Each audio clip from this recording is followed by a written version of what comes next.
Hey there. Hey there, you're there. Hey everyone, it's me, Delaney. This is the first episode of Painting with Delaney, the series where I paint to the best of my ability because it is rather hard to multitask, and sometimes I get locked in and I forget what I was talking about or just go completely nonverbal because it's too much on my brain to paint while talking. But generally speaking, I paint and we talk about what's going on in my life, topics that are relevant to me or important to me right now or things I'm pondering on. And I give you guys little tidbits of advice. I discovered a really long time ago when I was working as a studio assistant to one of my painter friends that I work much quicker and better when I paint alongside other people. I am a very social person and I enjoy the company of others, and I also have extreme ADHD, and there's something about someone else being in the room with me while I work that makes me work harder. So I figure videos like this might kind of mimic that experience a little bit. So maybe you can pop on one of these videos while you're painting and we can talk about life as I make progress on my work and you make progress on yours. This is the piece I'm currently working on. One thing you should know about me, a lot of the work that I make involves nudity. My work centers around nudity, sexuality, feminism, sex work, all the things. I'm also not making this video for monetary purposes, so I'm gonna speak freely, but I will probably have to blur this because it might not be okay for YouTube. So what I wanted to talk about today is dating and romance and my love life and the current lack thereof of it. Because I am someone who has made a lot of progress in the last couple years when it comes to things like self-love and not feeling like I have to be in a relationship all the time, not dating as a default or not seeking out a relationship when it's really not what's most important to me or beneficial to my life. And I feel like the progress I have made in that area has especially impacted my creativity as well. This is a channel for the art baddies, in case you haven't already noticed. So just for a little context, I got into my first relationship when I was like 17, but I don't really count that one because it only lasted like a little under a year. All in all, it wasn't a true form of heartbreak. But I mention it because ever since I had the ability to start dating and my parents gave me the okay to start exploring that world, I was immediately on it. I was like, oh hell yeah.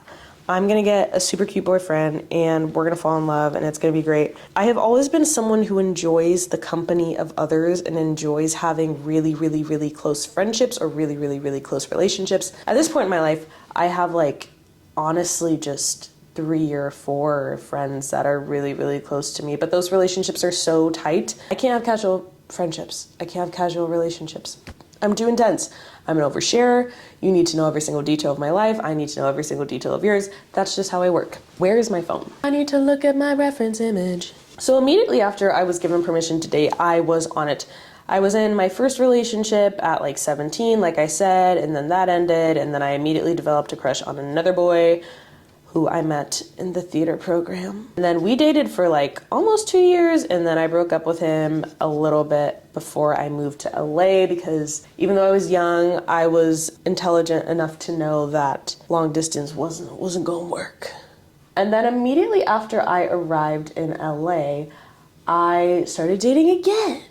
And I now know that the persistence I have had to be in a relationship has been because a lot of the goals and dreams and things that I wanted to do felt so big in my head, and I had not yet experienced the dopamine rush that you can get from actually going after what you want.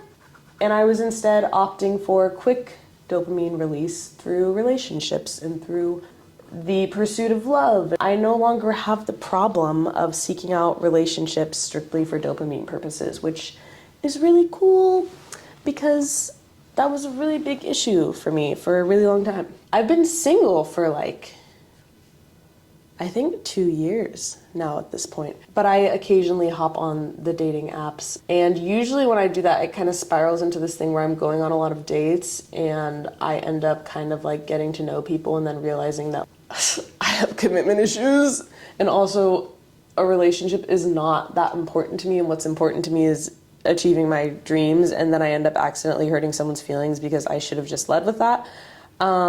It's very complicated because I am not a hookup person. I don't get any sort of gratification from something that is strictly for physical pleasure, but I love human connection. I'm gonna tell you guys a little story. So the last time I was using dating apps regularly, it was like around last year sometime. And for all of last year, I had this really terrible issue. At the end of 2024, I went through something really, really traumatic that gave me a mild PTSD thing for like the entire year following, all of 2025. And I would have these terrible panic attacks 4 times a month where I would freak out. I would think that I was dying. I would drive myself to the ER, and then I would eventually realize that I wasn't dying and drive myself home. But it was really, really awful to deal with, especially because I live in a big city away from my family. So it's not like I could like wake up one of my parents in the middle of the night, or I could, but they can't get to me. The best they can do is try and convince me that I'm not dying. And if that doesn't work, which it probably won't work because I'm having a panic attack. And if you've had a panic attack, then you know that it's like really hard to convince someone who's having a panic attack that they're okay. Anyways, terrible thing that I'm dealing with. And so there was a period where I got back on dating apps, and I kind of noticed while I was in this period of dating that I was honestly only on the dating apps because I was so afraid that I was gonna have a panic attack and die. And I wanted to be in a relationship because at least if that happened, I'm not dying alone. That was genuinely my thought process about it. And I don't know if I realized that when I was like trying so hard to be in a relationship while having this crazy PTSD problem, but that's like definitely what was going through my brain. And the people that I ended up seeing or getting to know and dating in this period, I saw the most when I was having an anxiety attack and I needed to be around someone. And I kind of realized like, this is not good. You know, this person I'm seeing, this is not the person for me, and I know that. I just need the comfort of another person right now. If you've had a panic attack, then you know. Like, you will literally accept help from absolutely anybody in that moment to make you feel like you're not dying. I had a habit at the time of actually watching YouTube videos that were ASMR of people talking you down from a panic attack. I would play on repeat when I was having them just to feel like there was someone else there with me. It's a terrible thing. But I think that example is a strong one because it kind of ties back to the whole idea that when you're going through difficult times, it's very, very easy to find yourself in something that you are in for convenience purposes or in because life just feels too scary to do on your own. To finish my story, I ultimately stopped dating when I was going through this period, and I ended up just learning all of the coping mechanisms on my own. And I kept having the panic attacks until the end of last year. And every time it happened, I knew what to do. And it was never fun, but I knew what to do. And there was a brief period last year where I was dating someone. We were out together one night and I had a panic attack. And I could perfectly explain to him what I needed him to do and how he could support me in that moment because I'd already done the work on my own. And that felt really cool. And now I don't even have the panic attacks anymore. But you know, like there's certain chapters of life that suck. They suck so bad. And if you don't have a support net of people around you, thank God now I'm in a point in my life where I live with my best friends and I have a really good relationship with my family, so I never feel like I'm lacking that community element in my life. But if you are lacking it and you're also going through a difficult time, boy, oh boy, it is hard to not wind up in something that might not necessarily be for you. And what sucks on top of that is if you're going through something really, really bad and you get into a relationship to cope with it, you're probably going to treat the person you're in a relationship with really, really bad because you have all these stress factors in your life and they can't fix that. They can try their best, but they can't fix it. You have to fix it. I am genuinely so happy and so proud of myself for going through the things that I did to get to this point in my life where I feel like I am my biggest supporter and my biggest lover. And I no longer feel the need to have a romantic relationship in my life that's making me feel that way. And I still have people in my life who make me feel that way. My friendships have blossomed since I have accepted my singleness. My relationship with my family has blossomed since I have accepted my singleness. Because when you're the type of person who looks at your romantic partner as your everything, like, this is my emergency contact, this is the person I call in the middle of the night when I'm feeling anxious, this is the person that I call immediately when something doesn't go my way. When you and your partner have that sort of close-knit and kind of codependent relationship, it can feel impossible to handle the things that life throws at you on your own. And it can feel like you always need someone there to do that for you. But if you build a good relationship with yourself, you will not need that anymore. And when you don't need that anymore, it is the best thing ever, because your choosing process becomes so much tighter. Strict program. The stricter the program you run, and the more you know yourself and the more you trust yourself, the greater the odds are of you attracting someone into your life who's gonna fit into that well. If you're having trouble embracing your singleness and you're feeling lonely, if you're someone who is in that stage of your life and you're having trouble sticking to it, something I would ask you to remind yourself is that sticking to that process is going to be essential in you finding someone eventually who is the right person for you, because you will know yourself so well, and you have to develop that self-trust with yourself so no one comes into your life and leaves it a worse version than it was before. And sticking for this process for me has been a real challenge.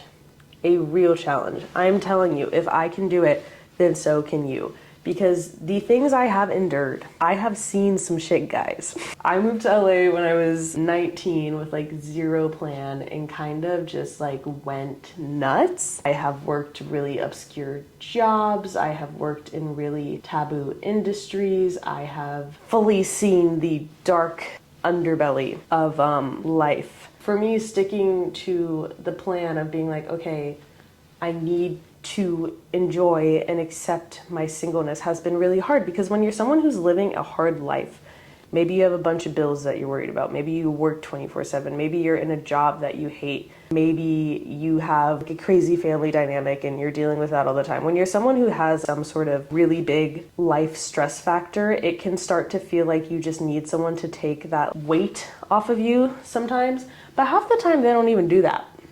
And I think you know that. Most of the time they don't do that. Your problems are ultimately your problems. You can have people around you who care for you, who can like really help in that healing process, but ultimately your problems are your problems. We are all experiencing and moving through life on our own. No one can fix anything for you. You can't get anything out of anybody. You have to get it from yourself, or else it's not gonna feel as good. It won't feel as good. I'm sure there are plenty of you watching this who have been in a relationship, and maybe you're like talking to your partner about something and you're confiding in them about an issue, and the response that they give you is not at all what you wanted to hear and not at all productive. And then what do? You get mad at them because they're not saying the things that you wanted them to say. Guess who is going to say the things that you want to hear? You. You're going to do it. No one else can do that for you. That's the only way it's going to work. It's the only way it's going to be sustainable. And for the longest time, that used to feel like this big burden, like, oh my gosh, I have to do it all by myself, especially because being a woman from a young age, we're kind of told that we need to find a man to come into our life. And then once he's in our life, like, he's just going to steer us in the right direction and all of our problems are going to go away and he's going to take care of us. That is not the climate we're living in, ladies. Not at all. I don't know if it ever was, but it is certainly not right now. The men that used to protect and provide are doing none of that. So that whole fantasy that has been put into our brains of meeting a guy and he comes into your life and it's all sunshine and rainbows, that's not going to happen. It might make your life better, but it's not going to transform your life. And that is okay, because you can transform it on your own, really. You can. And the only way you're going to get to the point where you realize the capability you have to do that is through doing it by yourself. Something that I've learned in life. The typical expression is, you can lead a horse to water, but you can't make it drink.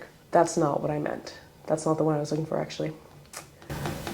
What is an example? You know, when you're growing up and you're young and your parents might tell you to like do the dishes or clean your room or something, and maybe you were already going to do it, but then them telling you to do it makes you want to do it even less, and then you get kind of pissed off because they told you to do it. Humans are very stubborn in nature, and a lot of us cannot make a change in our lives or come to a certain conclusion unless we decide for ourselves.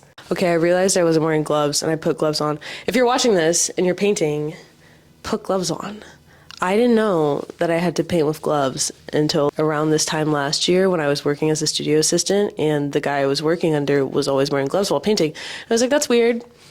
Maybe he's like sensitive or is trying to keep his hands clean. Turns out you can get actual poisoning types from paint on your skin. Wear gloves. It's better that way.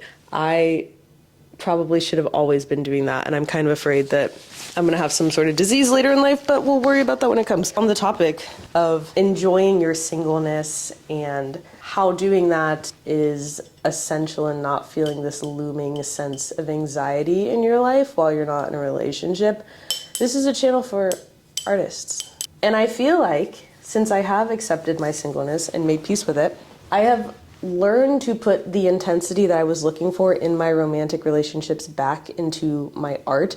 And that doesn't like really make sense initially. Like if you sit down to paint or sit down to draw, like you're probably not gonna sit there like, wow, this is such a thrill. I feel like this is like just as good as making out with someone in bed. But it's the habit, kind of, I think, that mimics that sense of intensity. At the end of last year, I had kind of decided that I needed to step away from painting because I was kind of switching gears and focusing on my music a little bit more. And just recently, I was like, wait, why did I stop doing this? This has potential. I am good at this. And since I've developed the practice of painting every single day, the act of doing it feels romantic. Like I have romanticized the process of having all of these work in progress pieces pinned up in my room. That in itself, like, you know, like mimics the intensity that I was looking for in romantic relationships. Literally just last night, I was supposed to go on a date, and I had been texting back and forth with this guy that I met on Bumble, and I took a second to look at his profile like a little bit harder. It's not sparking joy. You know, the Marie Kondo thing, I feel like now when I go on dating apps, it has to spark joy. And even if it sparks joy, there's like several other tests. It's like I'm adopting a like needy animal or a child or something. There's so many layers now that the person has to go through to fit the criteria. Anyways, I ended up deciding like, I'm not gonna go out with this person. And I felt a little bit bad. The main reason I didn't go on the date is because I wanted to stay at home and paint, because I have this wonderful habit that I find romantic and I find thrilling that has been instilled into my life. And anything that's not gonna match that or make me feel better than that, I don't have time to entertain. And that doesn't mean once you enter your super locked in phase where you have finally kind of like sorted through all of the baggage and bullshit that you have in your life. That doesn't mean there's not gonna be moments where it's like, I really wish someone was here to just cuddle me or whatever. I feel those moments most intensely at night. What I do is just take 3 melatonin and knock myself out so I don't have the opportunity to go stir crazy. My point is, there will still always be these tidbits of loneliness and the tidbits of feeling like it's all too much to do on your own. But I think everyone feels that way all the time. I'm 24, and the older I get, I think I have finally come to the conclusion that life just generally is hard, and it is always hard, and you just have to do it.